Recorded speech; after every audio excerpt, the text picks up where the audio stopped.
தெரியாது. என்கிட்ட நெருங்கிய பழகினா சில குறைகளை நீங்கள் பார்க்க கூடும். நானும் உங்களைப் போல சாதாரண பாடுள்ள மனிதன். நான் வானத்திலிருந்து இறங்கி வந்த தேவதூதன் கிடையாது. என்கிட்ட உள்ள குறை எனக்கு தெரியும், இயேசுவுக்கு தெரியும். நான் அவ்வளவு குறைவுள்ளவனாய் இருந்தாலும் ஆண்டவர் என்னை ஏற்றுக்கொண்டு என்னை சரிப்படுத்தி பரிசுத்தப்படுத்தி என்னை அழகாய் நடத்துகிறார். இதைத்தான் இயேசு கற்றுக் கொடுத்தார். நீயும் மற்றவங்களை பார்க்கும்போது குறைவுகளை பார்க்காதபடி அவருடைய நிறைவை பார்த்து அவளை ஏற்றுக்கொள் என்பதாக.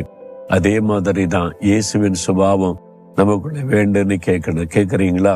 இயேசுவே, உம்மை போல நான் எல்லாரையும் ஏற்றுக்கொள்ளுகிற ஒரு நல்ல இருதயத்தை எனக்கு தாரும். மற்றவருடைய குறைகளையே பார்த்து பேசி கொண்டிருக்காதபடி நிறைவுகளை பார்த்து மகிழ்ச்சியோடு மற்றவங்களோட ஐக்கியப்படுகிற அன்பை இருதயத்தை எனக்கு தாரும். இயேசுவின் நாமத்தில் ஜெபிக்கிறேன். ஆமேன், ஆமேன்.